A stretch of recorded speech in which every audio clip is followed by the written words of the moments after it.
بە ناونیشانی پایز و دڵشاد مەریوانی یادێک لە قەڵەمێکی داهێنەر بەرێوەچوو و تایدا چەندین نووسری دیاری کورد بەشداریان تێدا کردو و خوێنەوەیەکیان بۆ ئەم شاعرە کۆچ کردووە کە قسە باسکردن لەسەر خوێن و بابەتی ئەدەبیاتی ئەم نووسرە دیاری کوردو و قسەکردن لەسەر خۆشی کە یەکێکە لە نووسرە دیارەکانی کوردووە خاونی چەندین نووسین و خاونی چەندین کۆڕ و کۆبوونەوەی ئەدەبیە و شعرە بەرگریەکانی هەمیشە ناوێکی دیار و درەوشاون لە ناو ئەدەبیاتی کوردیە. من قسە باسی زیاترەکەم لەسەر چالاکیەکە بە میوانداری بەڕێز کاکسیامەن هادی کە خۆی نووسەرە لە سۆدۆ لەگەڵ مایە قسە باسی لەگەڵ ئاکەم. کاکسیامەن جان بەخێربێن، سپاس بۆ بەشداریکردنت. فەرموو.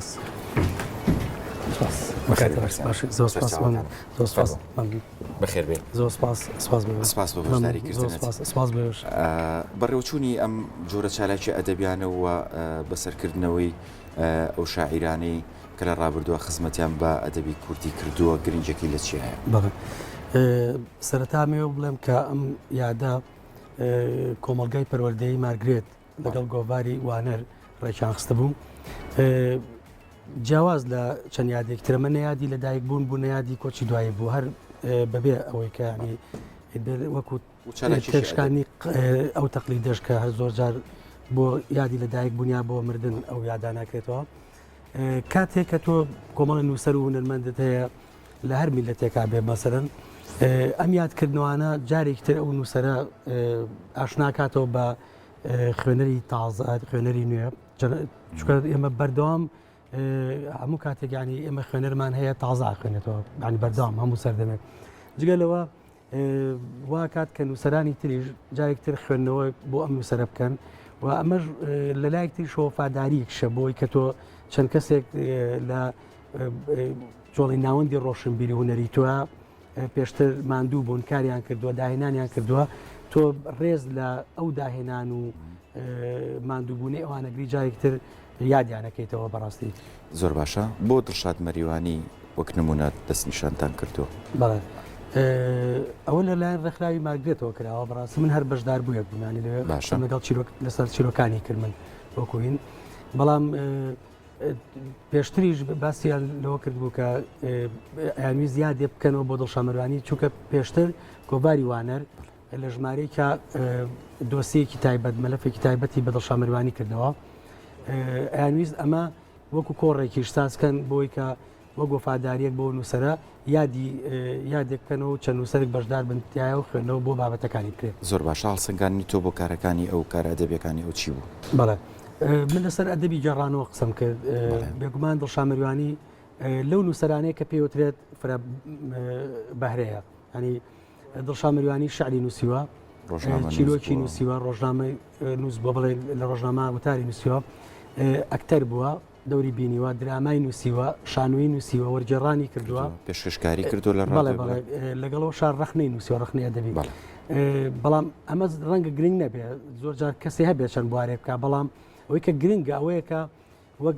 دکتۆر معروف خەزەدار لە لێکۆڵینەوەیەکە ئاماژە پێیان لە بوارەکانە لە هەموو بوارن شا سەرکەوتوو بووە کرێ نووسەرێ بڵین لە چەند بوارێکە بنووسێ بەڵام سەرکەوتوو نەبیانی لە بوارە دڵشاد لەم بوارانە هەمووی سەرکەوتوو بۆ بەڕاستی کە ئیشین کردووە جێدەستی لە شعرا لە چیرۆکە لە دراما لەمانە هەمووی دیارە.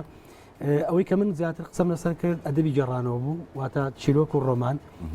دڵشاد مەریوانی کۆمەڵە چیرۆکی زۆری هەیە و چیرۆکانیشی تایبەتمەندیەکی خۆی هەیە بەڕاستی کە جیا کاتەوە زۆر جار لە هەندێک لە نووسەرانی نەوەکەی خۆی و ڕۆمانێکیشی هەیە چاپکرا و یادداشتەکانی هاوڕێکەم. من زیاتر قسەم لەسەر ئەو تایبەتمەندیانە کرد کە لە چیرۆکانی دڵشادا هەیە. زۆر باشە. ئەدەبی بەرگری لە چیرۆک و ڕۆمانەکانیا بە هەمان شێوە ڕەنگیاوە تۆوەکو لە شاعرەکانیە دیارە؟ بەڵێ بێگومان ئەو نەوەی دڵشاد مەریوانی ینی بە حکمی ینی بە سەردەمەکەیان بەوەی کە بەرەنگاری کۆمەڵێ بەرەنگاری ڕژێم بووبوونەوە بەگشتی لای زۆربەی نووسەرەکانی ئەو نەوەیە هەست بەوە کرێکانی کاریان لەسەر ئەدەبی بەرگری کردووە. دڵشاد دیژێکێکە لەوانە کە بەڵێ لە چیرۆکانیشە بەشێکی زۆری چیرۆکانی گوتاری چیرۆکانی ینی ئەو گوتاری کە چیرۆکان هەڵی گرتووە و بابەتانی کە بۆ چیرۆکان دەرشانی کردووە بابەتی شۆڕژگێڕی و ئەدەبی بەرگری و ڕیالیزمی شۆڕژگێڕانەیە. زۆر باشە. لەگەڵەوەی کە مامۆستاش بۆ دەرسیشی و تۆ خوێنکاری پێگەیان و بۆ زمانی کوردی بە پێوی کە خۆی زانستی زمانی کوردی خوێندووە تا چەند ئەم زانستی بەکارهێناوە لە چیرۆک و جێڕانەوەکانی وەکو زمانەوانی وشەسازی. بەڵێ دڵشاد یەکێکە لەو نووسەرانەی دڵشاد مەریوانی یەکێکە لەو نووسەرانەی کە زمانێکی زۆر ڕەوان پاراو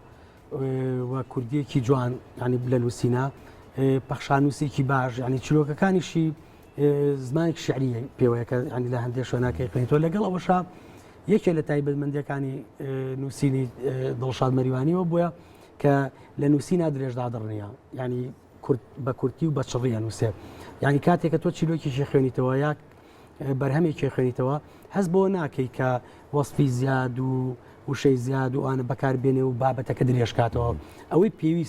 پێویستە دەقەکە پێویستێتی بیڵێت لەوەندا ئێڵێت بەبێ ئەوەی مەسەرەن بەڕاستی ئەمەش گرنگە بۆ نووسین چکە خوێنەر ماندوو ناکە خوێنەر لە بابەتی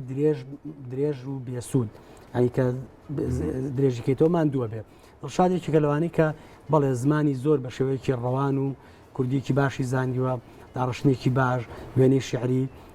لەگەڵ شاب بە چڕی و بە پڕی نووسێتی. زۆر باشە کاکسیامەنمەیە پرسیاری ئەوە بکەم بۆ سەردەمی ئەوان ڕۆمان تازە بووە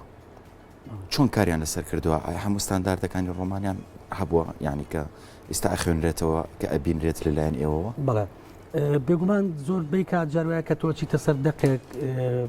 کاتەکەی لە پێشا بێ ئەو کاتە لە بەرچاو بگریکەوە دەقێتیان نووسراوە. ئێمە ناتوانین ئێستا ڕۆمانی ڕابردوو ینی بە چاوی بەو پێودانگان کە هینانی کە ئێستا بۆ ڕۆماندانراوە ینی لە ڕووی هوەریەوە ناتوانین هەموو ئەمە بەسەر ئەو ڕۆمانێکی وایە بسەپێنین هەرچەندە مەسەرەن ئەدەبی کوردی لەو کاتەیە سەرەتای ئەوە بۆ کە ئاشنا بێ بە ڕۆمان هەمووی چەند ڕۆمانێک نووسراوە بەسەرن لەبەرەوە لەو کاتەیە لە هەشتاکانە نووسێتی ڕۆمانە ڕۆمان زۆر کەم بووە بەڵام توانی شێتی کارێ بکات کە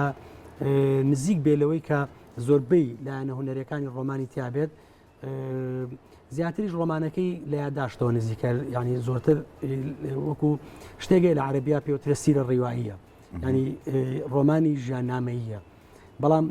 لە ڕووی هوەریەوە ئەو وای کردووە یادداش نەبێت ینی لەگەڵەوەی یادداشتی تێکەڵ کردووە بەڵام زیاتر بەڵێ زیاتر بەلای ڕۆماناچێت دەقەکەی بە حکومی زۆر دەربەدەری بینیوە زۆرێک لە وڵاتانی ئەوروپای ڕۆژهەڵات و ڕۆژئاواشی بینیوە کاریگەری ئەدەبی ئەو وڵاتانی بەسەرەوە نەبووە ئەو وەکو خۆی بەڵێ دڵشاد زۆر خوێنەرێکی باش بووە و زمانی عەرەبی زۆر بە باشی زانیوە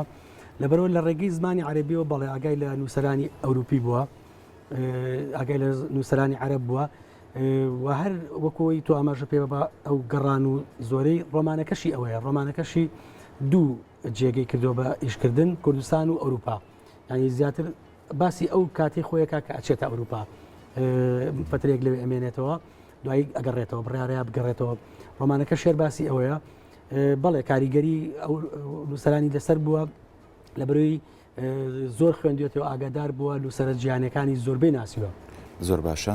باسی بابەتی شاخیشی تایە دوای کە دێتەوە ئێرە ڕاتە شاخ بەڵێ بڕیارەیە بەڵام باسی شاخیتیانێ وەکو کە باسی شاخ بکات زیاتر ئێرەیە کە ئەم کەسە لە کوردستان و لە بەغاژی دواتر یەتەوە ئێرە دوای بڕیارە ئێرە بەجێ بڵێ چکە بڵین بڕیاری گرتنی دەرەکرێ و دوایی ئەو فترەی ئەوروپای باسەکە و دوای گەڕانەوەی سەرسامیش بۆ بە نووسینی لاتینی بۆیە زۆر خەڵکیشی زۆر فێر کرد. بەڵێ ئەوە لە مامۆسایەتی بووە بەڵێ زۆربەی تەلەبەکانی قوتابەکانی فێریوە کردو کە بە لاتینی بنووسن چکە ڕێئی وا بوو ینی ڕوانینی ئەو وا بووە کە بۆ کوردوا باشە ئەوە ڕێ بوو هەندێک نووسەر هەی بوو کە لەسەر پیتی عەرەبی لات واز بێن لە بە پیتی لاتینی بنووسن ئەمەش بۆ ئەوە بوو کە نزیک بێتەوە لە ڕۆژئاوا و باکوور ینی بەڵێ زۆر باشە شعرەکانی لە نێو ئەدەبیاتی کوردیا بێگێکی فراوان و گەورەیان هەیە یان چۆن خزمەتیان بە ئەدەبی کوردی کردووە؟ بەڵێ دڵشاد بەپێی ئەو نەوەی کە خۆی سەر بەونەوەی بووە کە شعریان نووسیوە بەهیچ شوێ ناتوانین دڵشاد دەربێنین لە نەوەکە کە باز لە شعری کوردی بکەنیەوەنەوەیە لەبەرەوەی دڵشاد کۆمەڵێک تایبەتمەندی لە شعرەکانی هەبووە لە کە نووسیوەتی مەسەرەن وێنەی جوان زمان ئیشکردن لە زمانە بەشێکی سۆزداری و عاتفی و دڵداری بەشێکی لە شۆڕژێڕی و بەرگری بەشێکی لەسەر چینایەتی مەسەرەن ئەنی لە چەند بوارێکە ئیشی کردووە لە ینی بۆ شعر بابەتەکانی بەڵام لەگەڵەوەشا وای نەکردووە ببێ بە دروشم یعنی شعرەکانی بێ بە دروشم و ڕوود بێتەوە لە ئستاتیکا بەڵکو گرنگجی بە هەموو لایەنە ئستاتیکا کە هەنی شعراوە و بۆیە دڵشاد پێگەیەکی هەیە ینی ئەتوانین بڵێ کاتێک کە ئەو خۆناغە باسەکەی ئەبێ یەکێ لەوانە دڵشاد بێکە لێکۆڵینە سەر بکرێت زۆر باشە چیتر لە چالاکیەکانە بەشدار بوون و زیاتر قسە لەسەر چیتر کرا بەڵێ چەند پێشکی بەسەر چەند وتارێک خوێنرایەوە وتارێک چەند وتارێک خوێنرای وتاری مارگرێت کۆمەڵین گای مارگرێت خوێنرایەوە پەروەردەی مارگرێت وتاری